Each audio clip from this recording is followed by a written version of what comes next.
Hello everybody, all of you beautiful souls out there. I'm Jo from Sunshine Healing and welcome to my very first podcast. Da da da! I'm really excited. But for this first podcast, I'm going to be handing you over to Roger Fitzpatrick, my very good friend who has been a spiritual healer for over 50 years. How amazing is that? But just a little bit about me, first of all, for those of you who don't know me. So, as I said, I'm Jo. I am a spiritual healer, an angelic Reiki master teacher. I am a Rahani celestial healer. I am a crystal healer, and I heal through light language, which is a beautiful, cosmically channeled frequency. But more about me another time. So, I first went for healing with Roger 14 years ago, just over 14 years ago now. And I am forever grateful that healing helped me when nothing else did. And that story for another podcast also. But I'm further grateful that Roger recognised in me my own abilities to become a spiritual healer. And he encouraged me on this path, very much so, and has been my biggest cheerleader ever since, which has been amazing.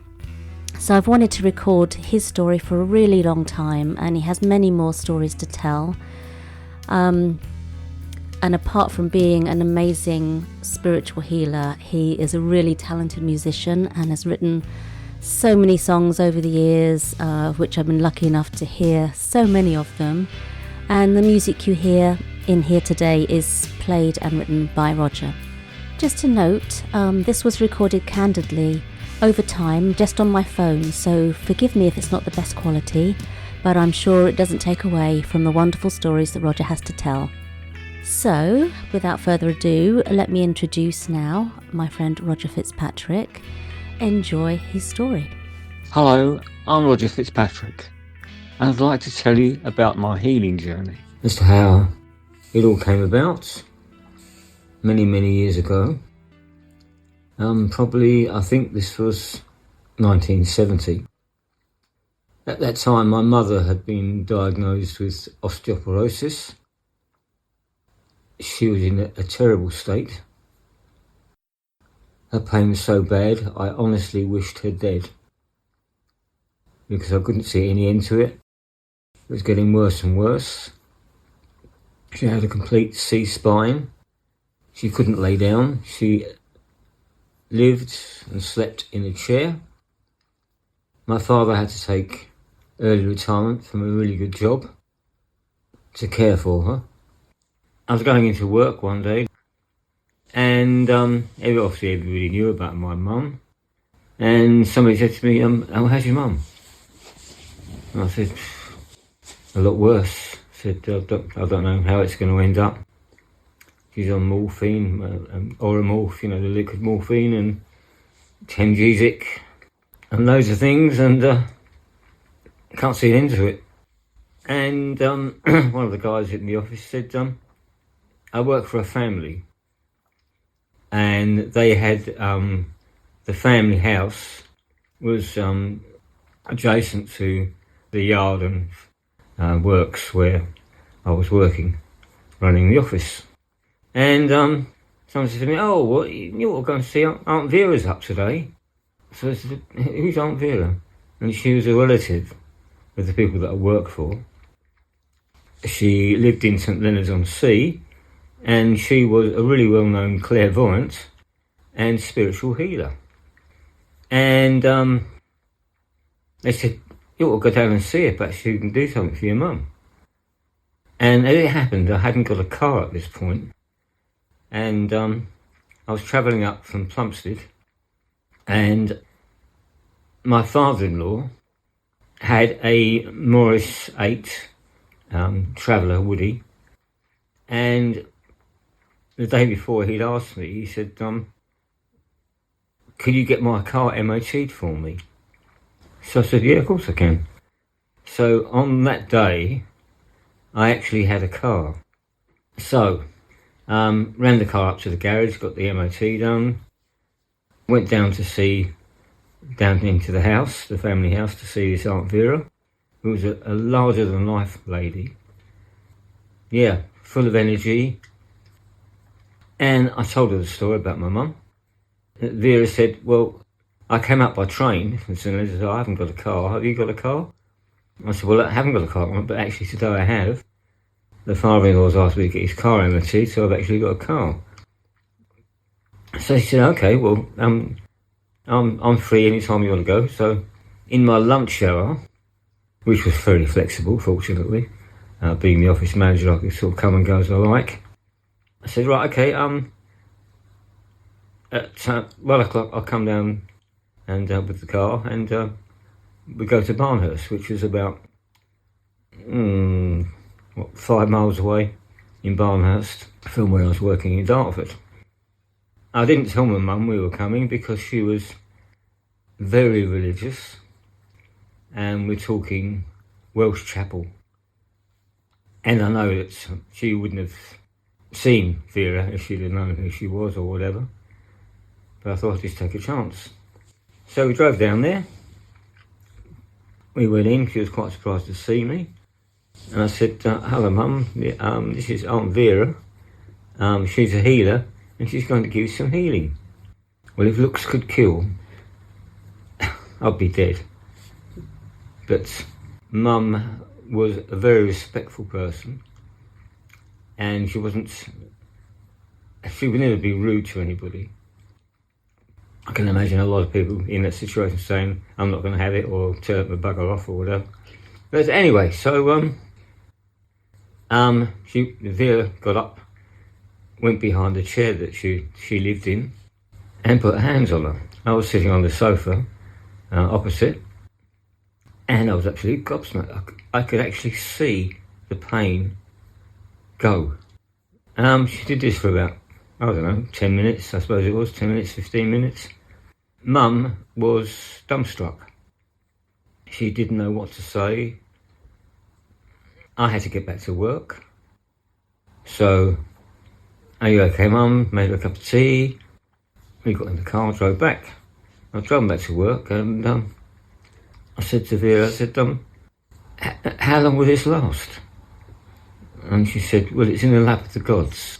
I've done healings where things have gone completely. Other things that are long-term things that need a lot of work on. There's no telling.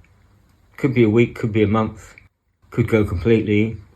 I said, well, what am I going to do when it wears off? Because you haven't got transport, and I haven't got transport. Mum isn't mobile. What can I do? And Vera said, were you watching what I did? I said, yeah, of course I was. She said, just do what I did and you will find your own way. I thought, don't know about this. Anyway, that was that. And it lasted, unbelievably, I think it was about a month that she had relief from pain. She still had the osteoporosis, she still had the C-spine, but the pain wasn't ruining her life. By this time I got a car. I was popping in on my way from Dartford back to Abbeywood, where I was living with Jeanette. And I got a phone call from Mum. She said, can you get Aunt Vera to come up? I got the pain back. So I didn't tell her the story, but that evening I went round to the house and told her what Vera had said. And she said, oh yeah. So I said, well, we've got nothing to lose, have we? I have no idea whether it's going to work or not. And I don't really know how it works or what's what. Let's have a go. So I did. And I don't know who was more surprised, Mum or me. We were both gobsmacked. Well, it actually worked. So for quite a long period, I was just giving healing to my mum. Didn't clear up the thing completely, but it eased her pain greatly. Made life a lot easier for her. From that, I was keen to do more, but you can't sort of drag people off the street. I was talking to a friend about it, and he said, just round the corner from where I was living at Abbeywood, there's a spiritualist church. He says, I think they have healing after their services. that they got a board outside. Go around and have a look. So I duly did so. Went round, had a look, and they did healing after one service during the week and the Sunday service. And the Sunday service was coming up. So I went round, joined the congregation, quite a lot of people in the church. They had a clairvoyant, sat through all that, and at the end of it all, they put 4 chairs out across the front of the hall. They had 4 healers, including the leader of the church, who was a fantastic healer, and ex-special forces, so a very strong, powerful man. Eventually everybody left, and I was left sitting there, and he said, "Is there something? Oh, you okay? Can I help you with anything?" So I thought, well, in for a penny, in for a pound, so I told him the story. He said, "Okay." He sat on one of the chairs. He said, "Right, you know what's happened. Give me some healing." I gave him some healing. Probably lasted about 20 minutes, half an hour. And at the end of it all, he said, "Yeah, okay." He said, "What are you doing on next time?" I can't remember what day it was, next time they had the healing. So I ended up being a healer at the church. Got involved with the church, ended up taking the meetings, with the clairvoyance and things, so I met lots of interesting people. That's how my journey began. Prior to all this, I met a master, an occult master, and he must have seen something in me, as I have seen in other people. You're drawn to them for some reason or other. He took me under his wing. He was a member of a really powerful, it wasn't a church exactly, but a gathering of like-minded people. And he was the high priest of this particular congregation. I studied under him between the age, I think it was 18, right up to about my late 20s, and had lots of interesting things with him. In the circle that he was the high priest of, it was run by a very powerful clairvoyant and someone who owned one of the few leading occult weekly magazines. And she decided that she would like pictures of all the angels to go in their temple. So she got a clairvoyant artist to come along. She invoked each of the angels, and the artist painted and drew what she saw, and she eventually ended up with all the major angels, the pictures around the temple.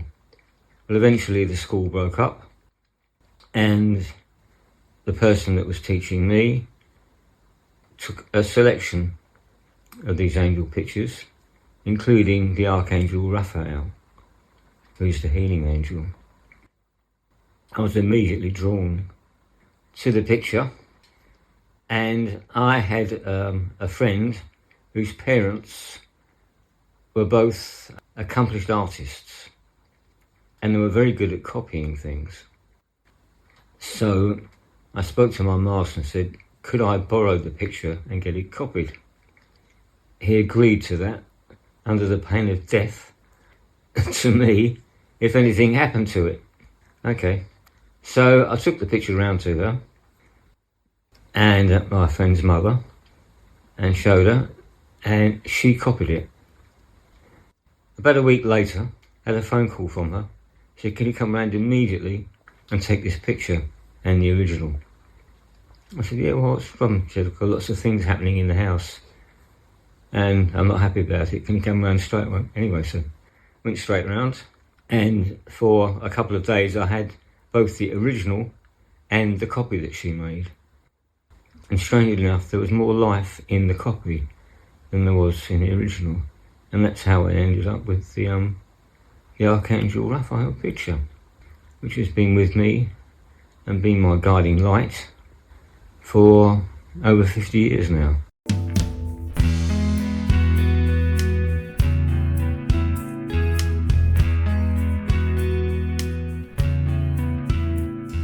Okay, Okay, Roger, thank you for that. That was really lovely to hear that story. Although I've heard it many times, it's so good to hear it again. I have a lot of questions. Some of them may have to be for further podcasts. But from what you were saying, your mum was a really integral part of your healing journey and of your life. Do you want to tell us some more about your mum? Yeah, I'd love to, Joe. In fact, if it wasn't for my mum, I may not have become a healer. I'm sure something else would have happened or whatever. Yeah, but from wishing her dead and then keeping her alive. My father took early retirement to look after Mum, and I called in, as I was doing regularly, to see him, and he said, son, could you run me down to the doctor's? And I said, I'll sit with Mum while you go down if you want. He said, no, I don't feel I can drive at the moment. Okay. Okay, so, shall I take you now? He said, yeah, I've already spoken to them. They said, just call in. Okay. In those days, you could get an appointment without all the hassle you get now. This was in Barnhurst, and the doctor's was only about 5 minutes away. Drove him down to the doctor's. He went into the doctor. I sat in the waiting room. He came out. The doctor called me in and said, you need to take your father down to West Hill Hospital. So I got him in the car. He said, what did the doctor say, son? So I said, he's asked me to take you down to West Hill Hospital in Dartford, which is only like 5-10 minutes away. So yeah, we drove down there, went into the waiting room. The doctor had obviously phoned ahead and they expected him, so he went straight in. He was gone about, I don't know how long. Looking back on it, I can't really remember. I think it was probably about an hour.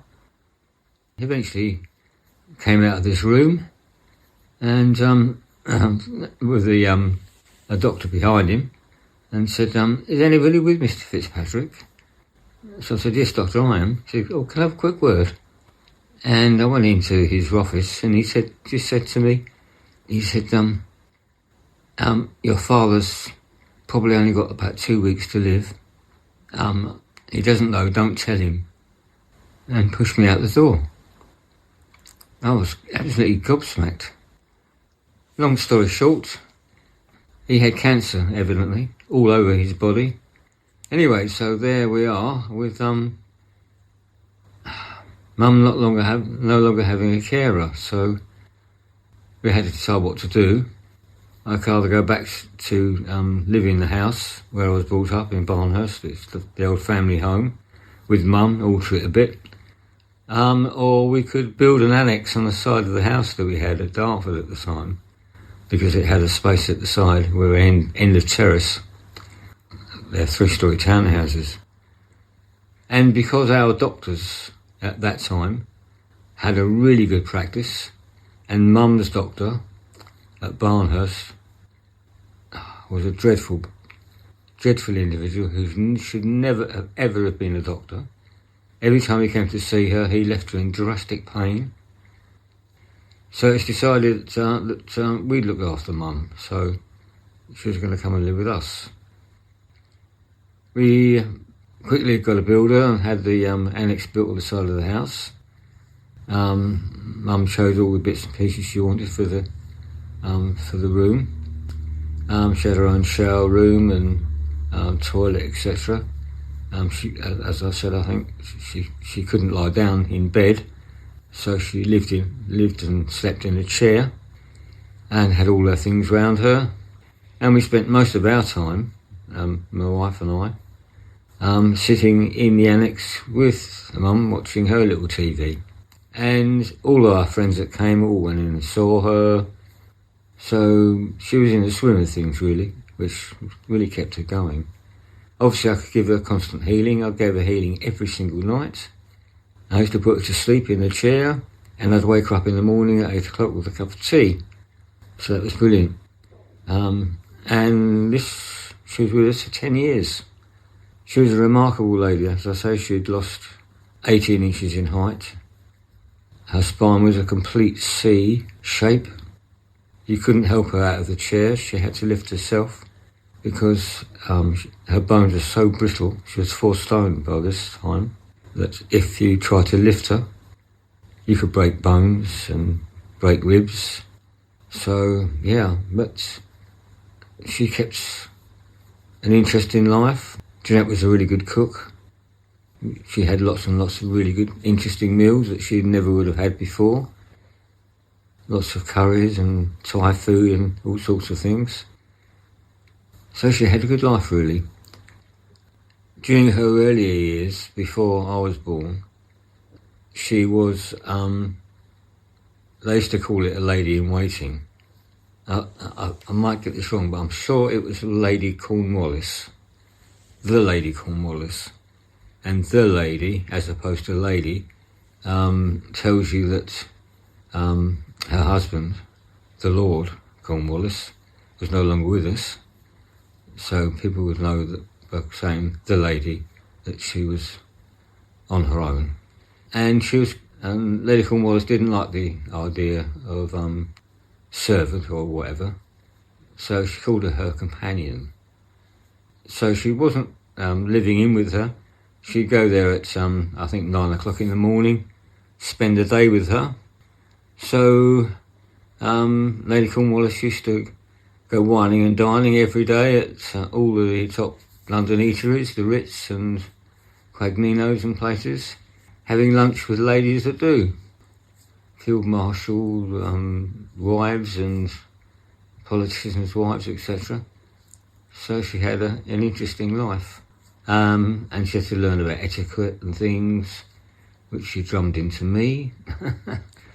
Yeah, so if it hadn't been for Mum, none of this would have happened. A couple of little strange things happened, but eventually she had got up to go to the loo, which she could do with great difficulty. She got back to her chair and she misjudged it and slipped out of the chair onto the floor.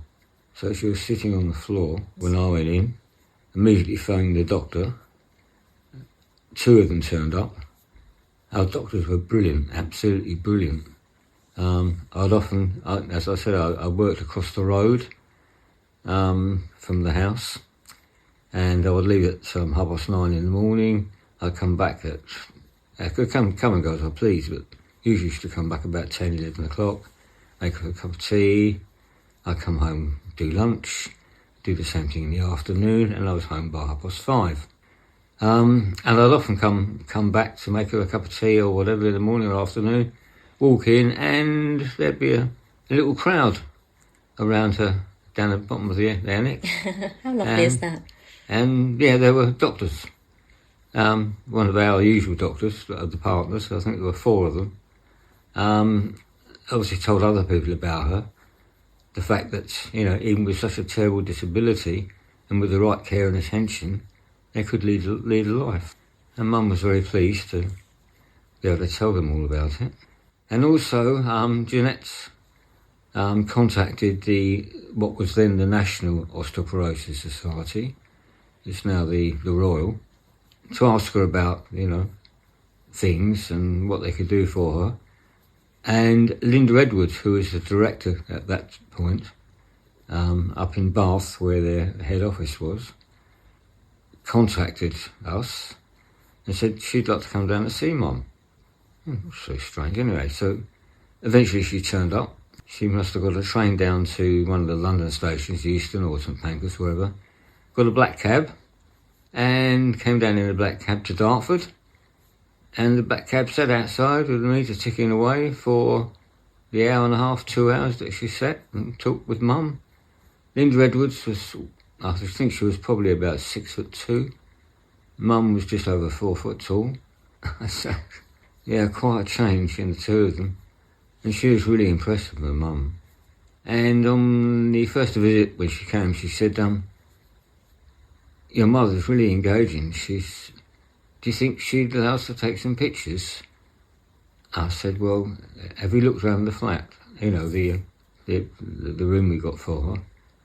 She said, yeah. I said, have you noticed there's no mirrors? No, she said, I hadn't actually noticed. Yeah, Mum was very conscious of the way she looked.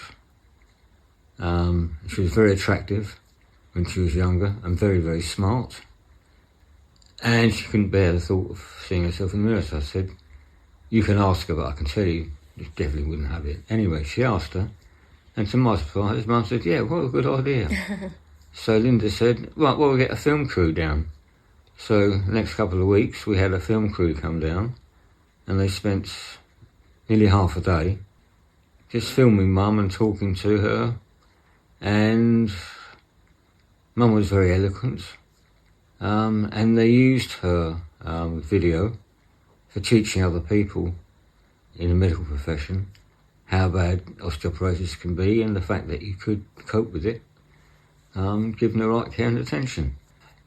A couple of things on that.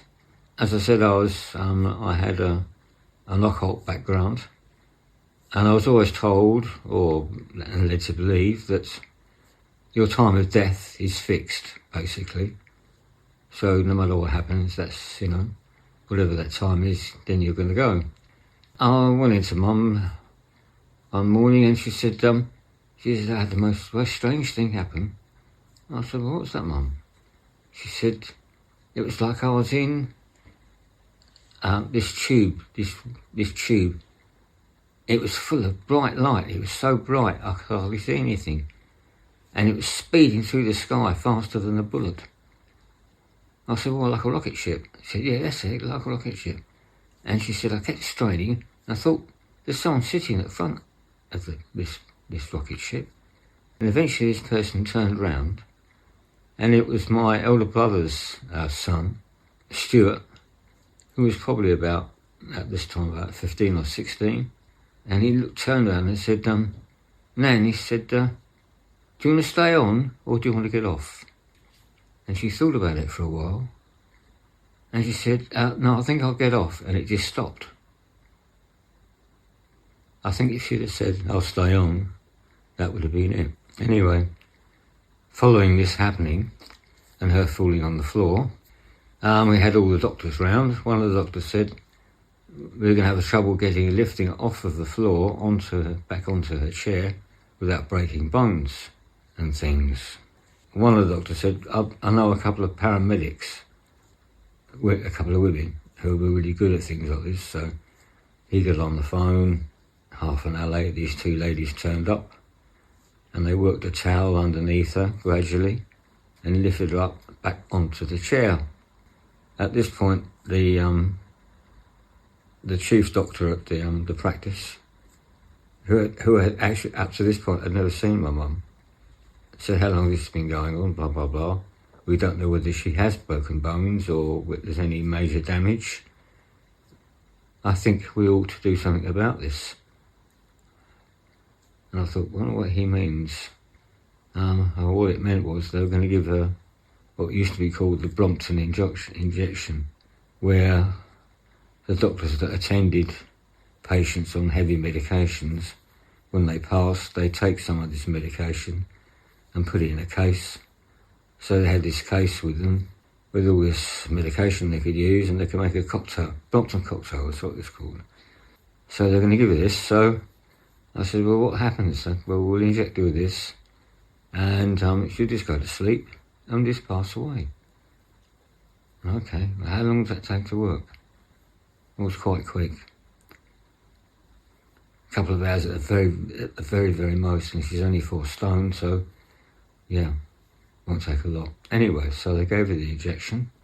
They went. I decided I would stay with Mum for the duration. So I got a duvet and things, put it on the floor so I could be beside her. We went through the rest of that evening. Gave her the healing, she went to sleep. I woke in the morning I think it was about 6 o'clock, thinking that she wouldn't be with us. And she was bright as a beetle. Where's the cup of tea, she said. Good God, I can't believe this. Amazing lady. So I got back on the phone to the doctors and I said, he said it would take 2 hours. Yes. Well, it's gone well over 2 hours and she's now back with us and asking for a cup of tea. I don't believe it. Anyway, he said, I'll be straight round, which he did. He came round and he gave her another injection and off he went. In the meantime, my youngest son, Simon, had turned up to keep me company with Mum. And I went out to take the cups of tea for them both. And I think Mum knew at this point what was happening. And she said, I want you to get something for Roger. Something to do with his healing. Like a present. He said, well, what shall I get? She said, I don't know. And she gave him some money. A couple of hours later, she had passed. She went to sleep and she'd passed. And then Simon told me what had happened and said, she said, I've got to buy something for you. What else can I get? So I said, actually, what I could do is a stool to take around with me. And the ideal thing for it would be a drum, because I'm a musician, been in bands and things, a drum stool. Because they're adjustable in height, they're very sturdy, very comfortable. That would be the ideal thing. So Simon, I left it to him. He went out, he found a drum stool, and he went, I don't know where he went to, an engraver somewhere, and had a little plaque made in brass, mounted in wood, which was screwed underneath the seat, saying, this is in memory of Gwendolyn Violet Fitzpatrick, who was the start of all this, and the date that she died. The price of the stool and the price of the disc that they put on thing came to exactly the amount of money that Mum had given to Simon. Oh, wow. Yeah, amazing, isn't it? How things work out. That was meant to be. Yeah. Yeah, so really, yeah. That's an incredible story, and how lovely that you were able to have your mum living here all those years. Yeah, she had a good life. Be close to her, have a good life. Yeah, she did have a good life. Have healing on tap. Yeah. We really made an effort, because she was a really keen gardener, and I'm not. And we had a space at the back, not a very big garden, but we decided to make it really nice, because she had a patio doors and a back door that went out into the garden.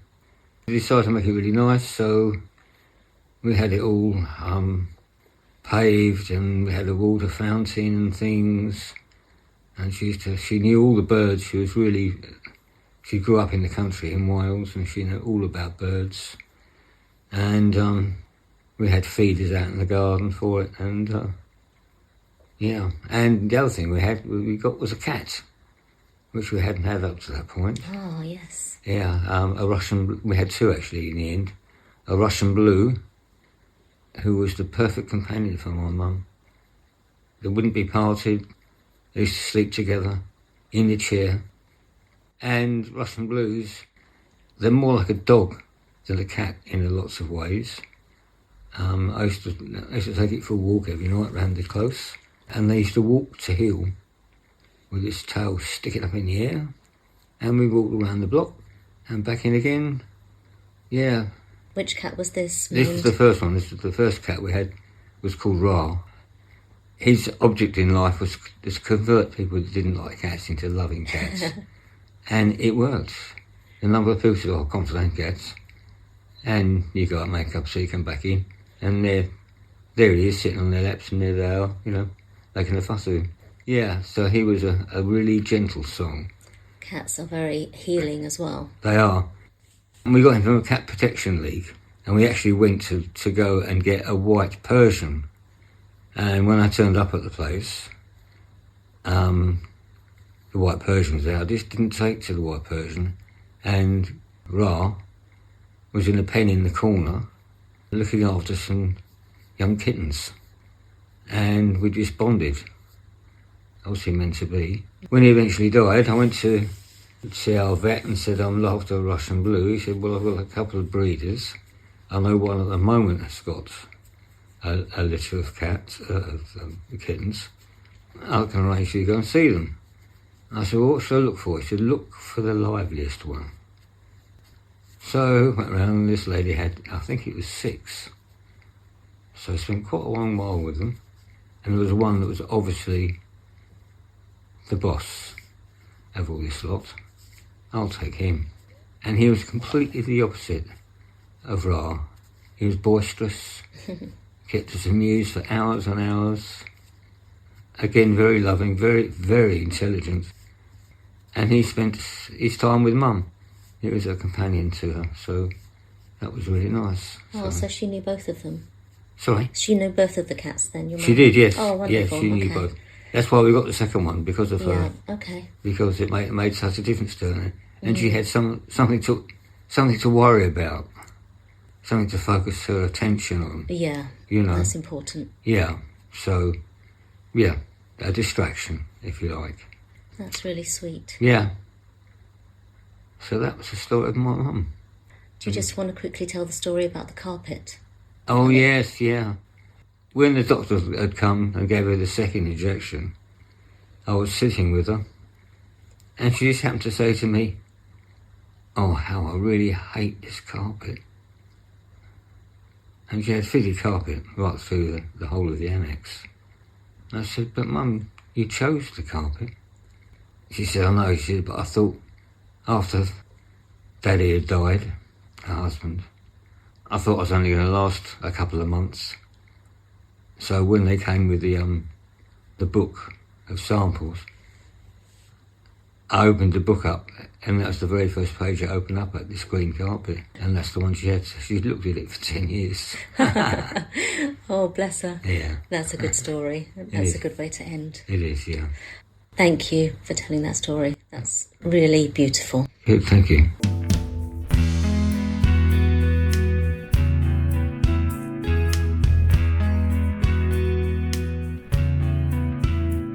Linda Edwards, who was, as I said, was the boss of what was then the National Osteoporosis Society.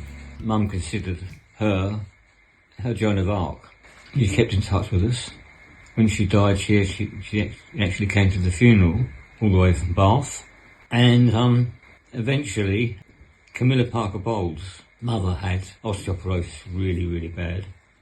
And she got involved with the NOS. She eventually became the patron and gave it royal charter, so it's now the Royal Osteoporosis Society. Linda Edwards at that time, they were doing an article to say men get osteoporosis as well.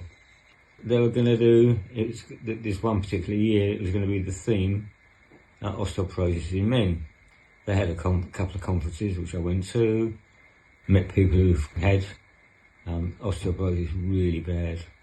I met other people in similar situations to myself. And Linda Edwards asked me if I would be prepared to do more. So I said, like what?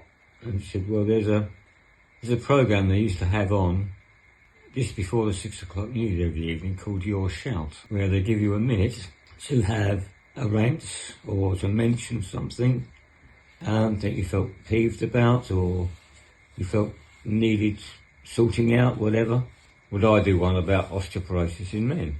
So I said, yeah, of course I would, yeah. Anyway, so she arranged for a film crew to come down to the house. This minute took 4.5 hours. Anyway, so I did it, and it came out on the TV, and a number of people that I bumped into long after that said, I saw you on the TV the other day.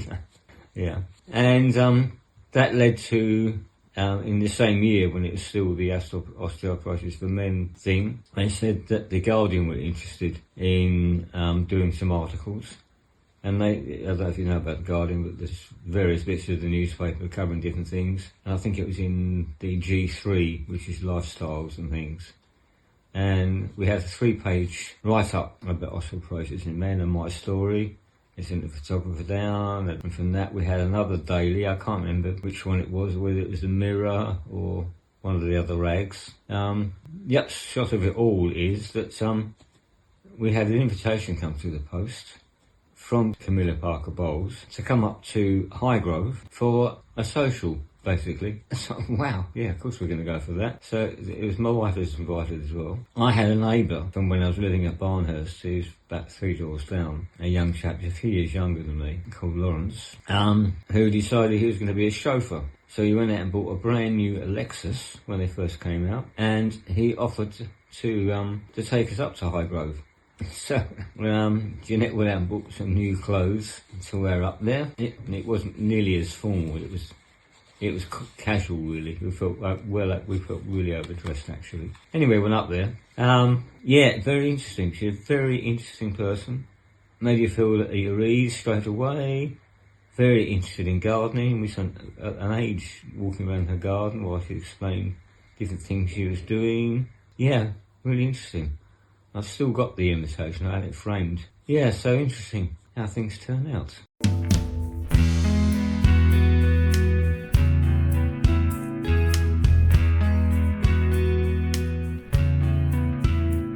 I feel I should say something about healing with horses. I've had some lovely experiences, and they're the most amazing animals, horses.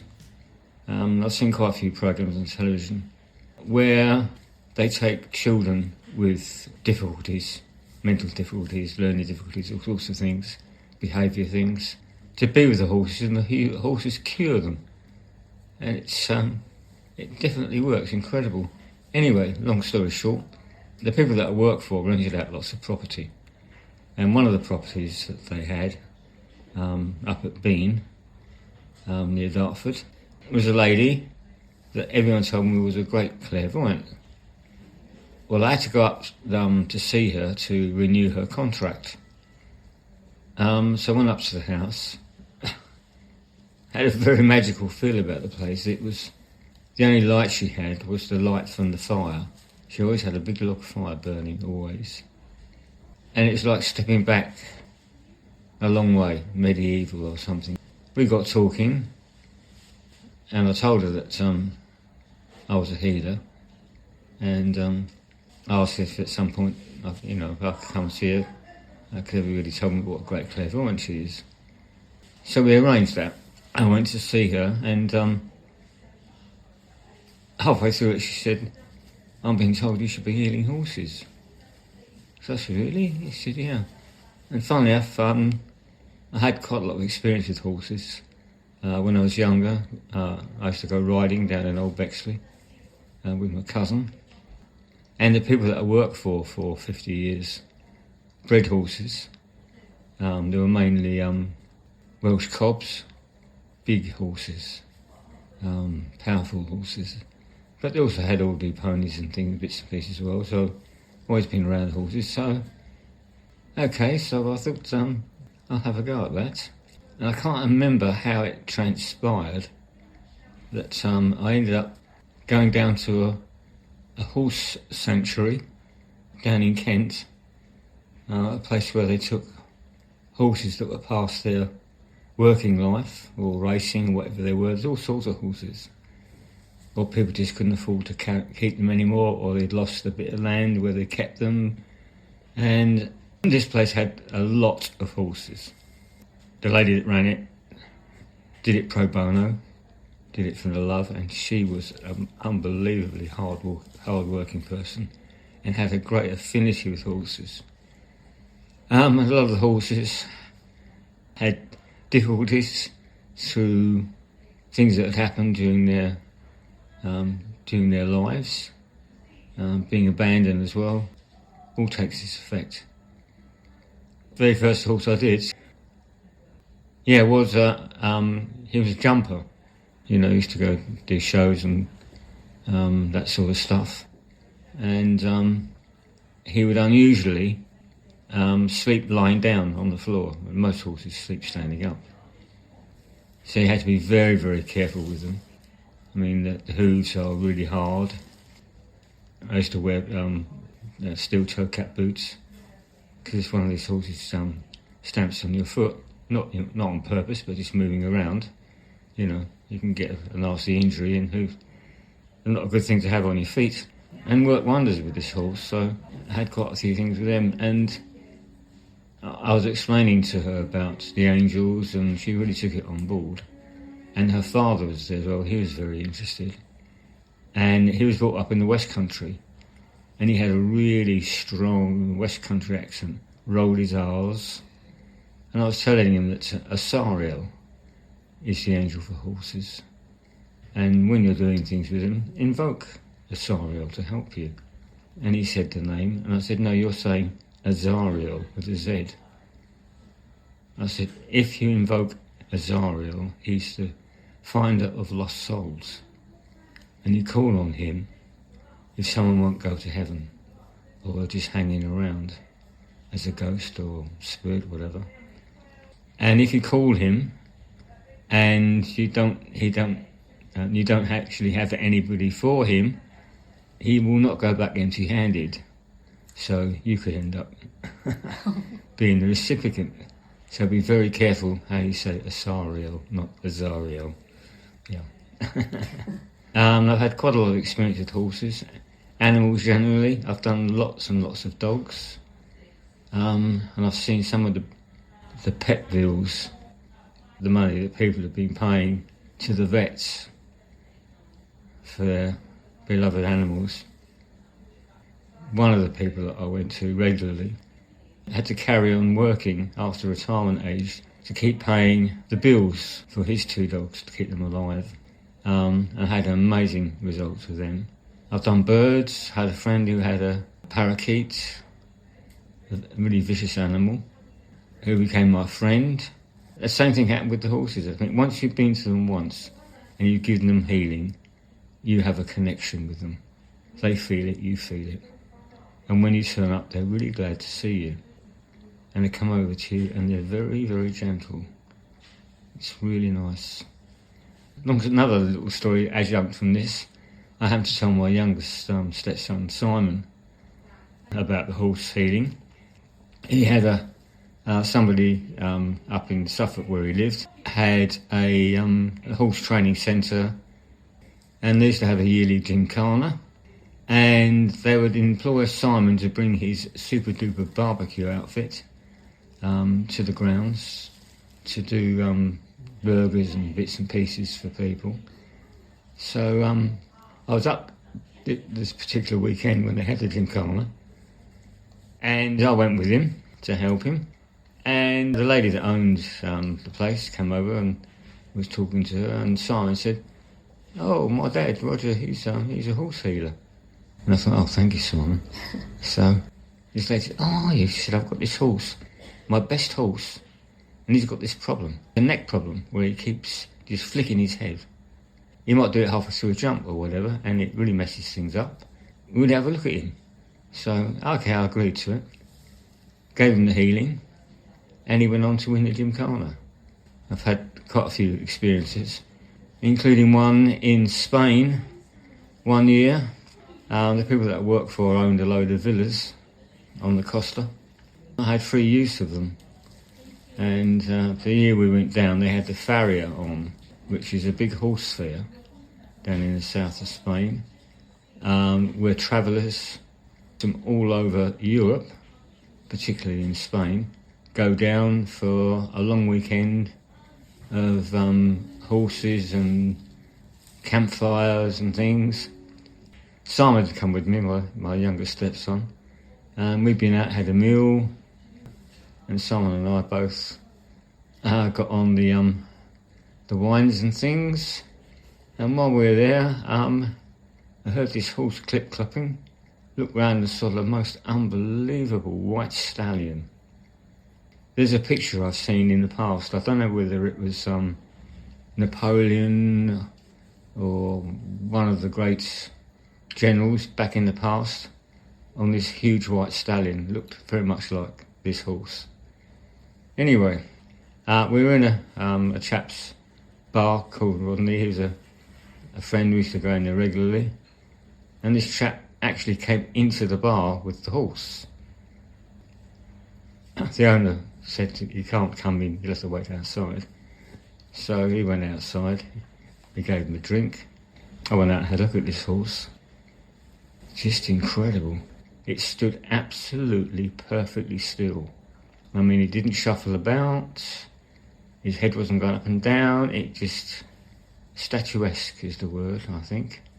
And the head honcho guy, he owned lots of the horses, and he had all the traditional clothing on. He looked incredible. All the black, the cape and everything. I just felt this compunction to put my hand on the forelock of this horse, which I did.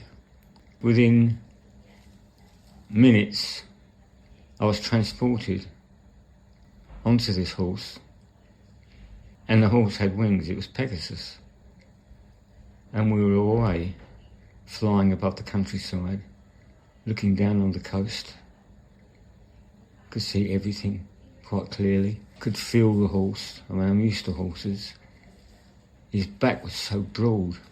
It was a stretch getting your legs across and around him. The wings were enormous, which they'd have to be for the weight of this horse. A really heavy horse. And this went on, and evidently Simon gave me a push in the back. He said, "Dad, everyone's looking at you." And I'd been standing there with my hand on his forelock for 20 minutes. I took my hand away. The head honcho guy, sitting on the horse, put his hand down to me. I thought he was going to grab hold of my hand and pull me up onto the horse with him, which I didn't want. But he just said, "Signor, you are very strong." And off he went.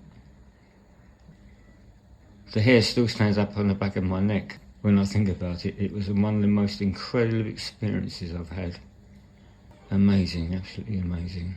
There's no placebo effect with animals. They're just very accepting, aren't they? They are, yeah. They know that you're trying to help them. Yeah. And I had another neighbour actually who, as you came into the close where I lived, a new house was built up on a little piece of land, and this couple bought it, and I got to know them quite well eventually. And they had two lovely dogs. Can't remember what breed they were now. Small dogs, very lively. One of them had a really bad hip. They said to me, "Will I come and give this dog healing?" So my wife and I went over there, we had a few drinks, they had a few friends over. I called the dog over, he limped over to me. I got him up onto my lap, put my hands on him, and he became a statue. People were laughing at him because he was absolutely fixed, didn't move a muscle. Went all over him, probably 15 minutes, something like that. Put him down on the floor, and zoom, he was away, running around with the other dog. No one could believe it. Yeah, I love doing animals. And next time you go to see them, they always come up to you like an old friend. It's really nice. You definitely get a feeling from it, and particularly with the horses. I imagine it might be with all animals, but so I've done a few birds. The place I was telling you about that was the rescue centre for the old horses. They had swifts and swallows. They used to come every year, for years and years and years, and they go off to wherever they go to, south of Spain or Africa or wherever they go to. And one of them fell out of the place that they were staying on the rafters in this big barn, and couldn't fly. In the meantime, the rest of the flock has flown off, left this one behind. Now, because these birds have no contact with human beings, because they spend all of their time up in the sky, way away from humans, they've got no fear of the humans, or no opinion about humans, possibly. I've got photographs of it somewhere, of in my hand, really small, beautiful looking bird. Gave it healing. Every time I went down to the horses, I would give the swift or the swallow the healing. Eventually, they all came back 6 months later, whatever it was, and the bird joined the rest of the flock, and 6 months later, flew off with them. Another unusual animal story of healing was for a family of rats. Yes, I did say rats. My music partner, who I did music with for years and years and years, writing songs and spending time in the studio, had a girlfriend called Gina. She ended up with this family, 7 of them, designer rats. I forget what the breed is now, but they were beautiful looking things, and they were bigger than your usual rat. the rat started having illnesses and problems. She got a vet, and she would call the vet at 2-3 o'clock in the morning, and because she was spending loads and loads of money with them, they'd attend. And eventually she asked Mike, my music partner, if I'd go and give them healing. So I went round, and this house she'd rented, it was Scandinavian style, all built in wood, the walls, the floors, everything. Beautiful, absolutely beautiful place. A lot of rooms to it. She only really wanted a couple for herself, and the rats had a complete room to themselves, and this room was full of the toys that you buy kids, castles with roads in them and things. I mean, a lot. And these rats spent their time in these things, and I would go and give them healing once or twice a week. Yeah, really, really strange. Their nails are really, really sharp. You just hold them in your hand and they're like little needles digging in you. Yeah, but the healing seemed to work on them. They seemed to... it was a mother and 6 children, basically. Yeah, beautiful coach, obviously well looked after, beautifully well fed. So that was one of the other ones I'd forgotten about her. And did they stay still when you gave them the healing? Yes, they did, yeah. All animals do. Mm. Yeah, all of them. Yeah, it is incredible. Yeah, they seem to sense the thing and just... know that you're helping them. Yeah. Yeah. And when you finished, if it's the first time you give them healing, you put them down, and the look they give you, it's just incredible. They can, I don't know if they can see things we can't see. Maybe that's what it is. Maybe I glow. Maybe I glow after I've done it. But they look at you with this incredulous look. It's almost like a respect as well with it. Mm. Yeah, very satisfying. I definitely recommend animal healing.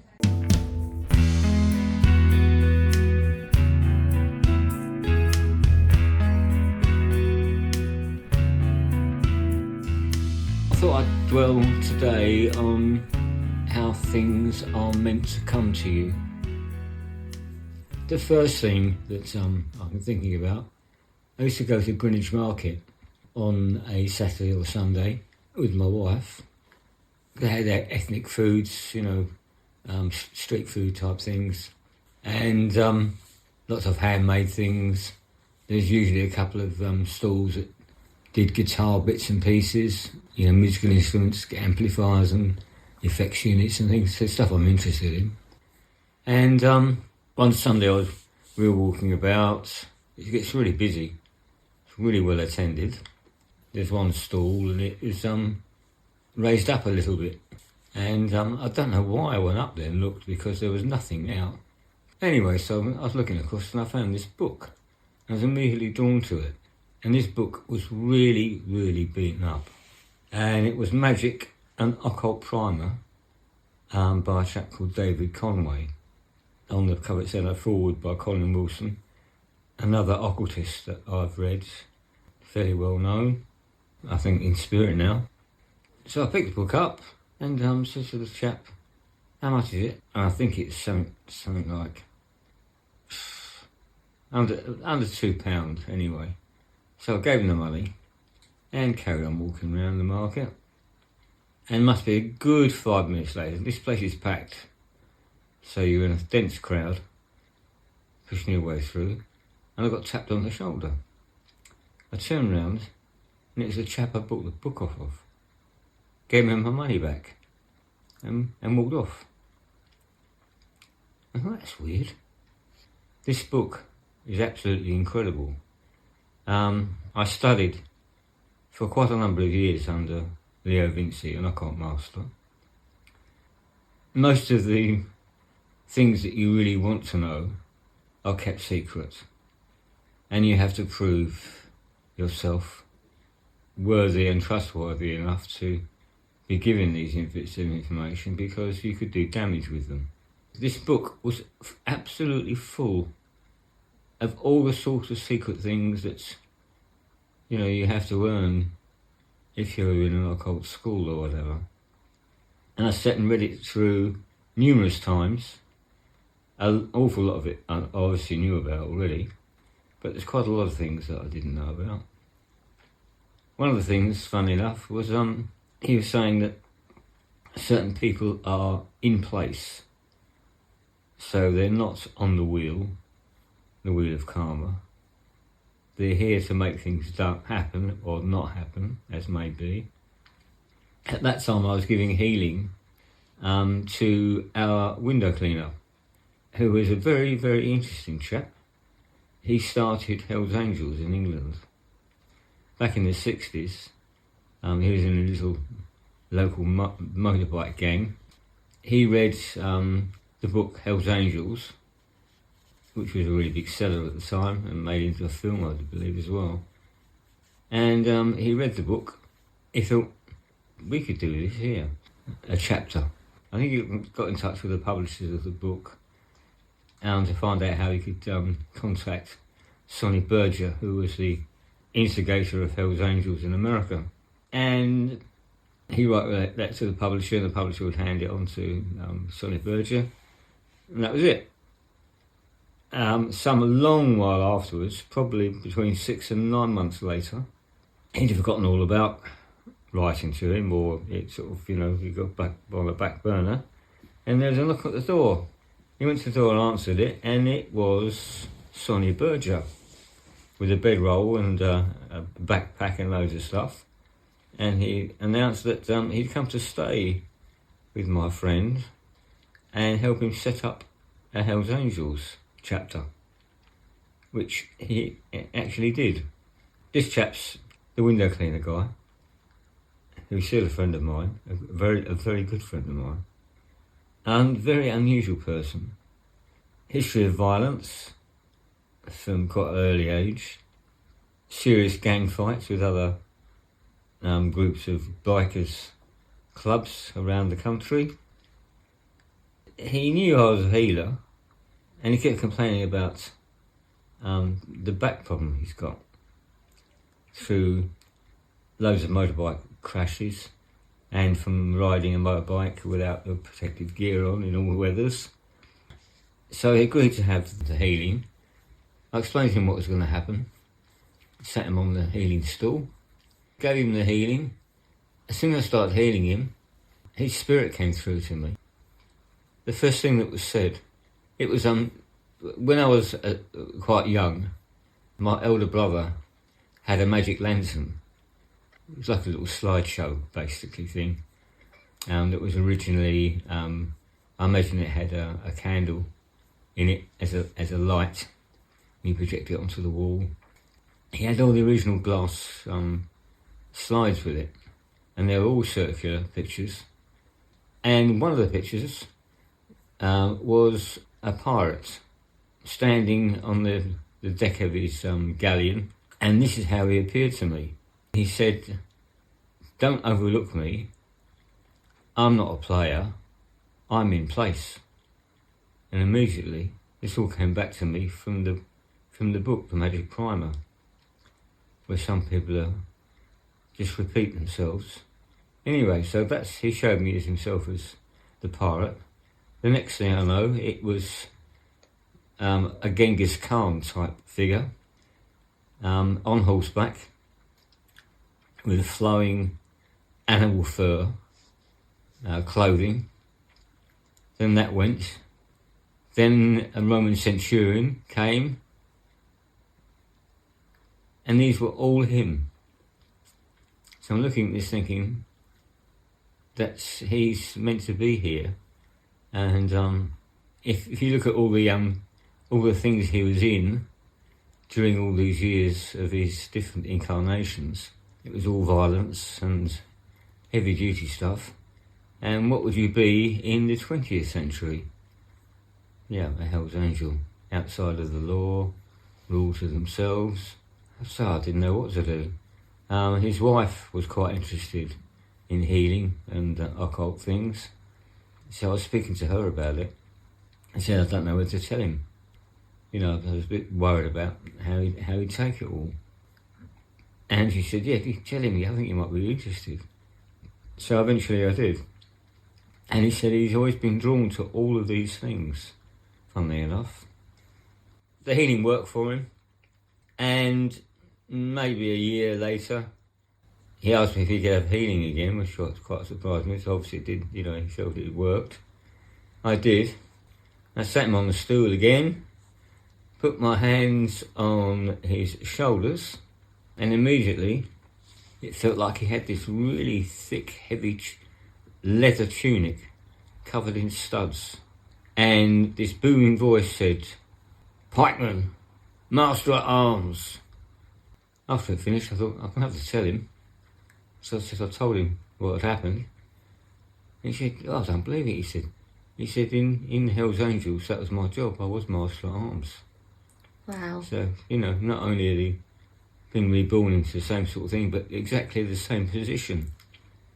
Was it 300 or 400 years later, or whatever it was.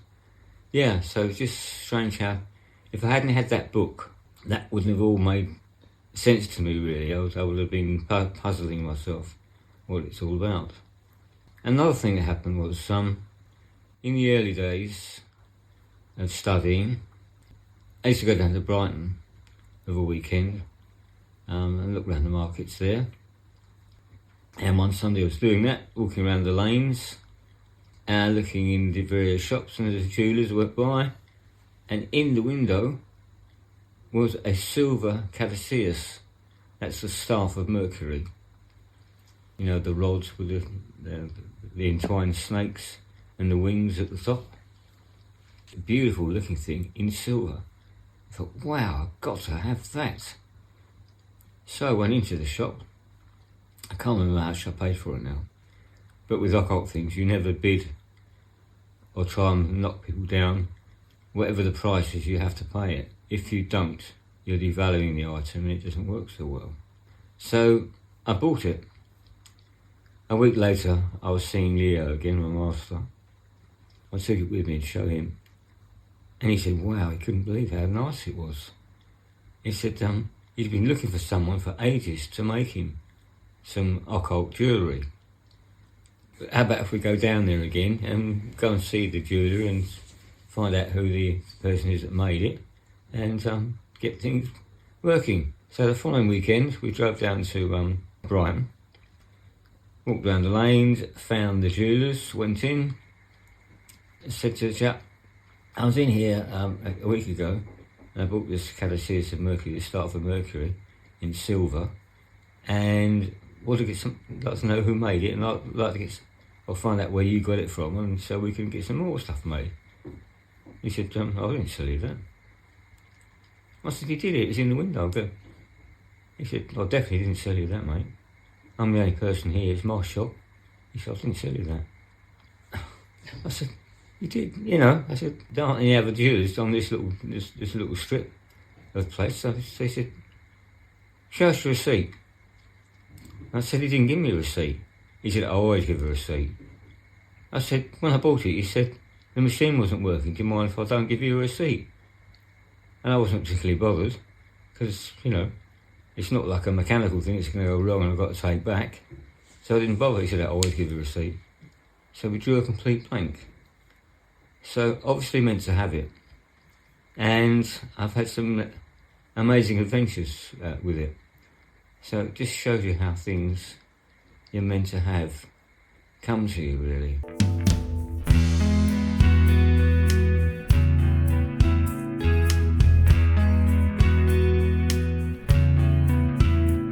I truly hope you've enjoyed listening to this podcast, and if you like it, please let me know in the comments, because we will hope to bring you more podcasts, more stories from Roger and from myself in the future, and I will link all of my social media, ways to get in touch with me, down below.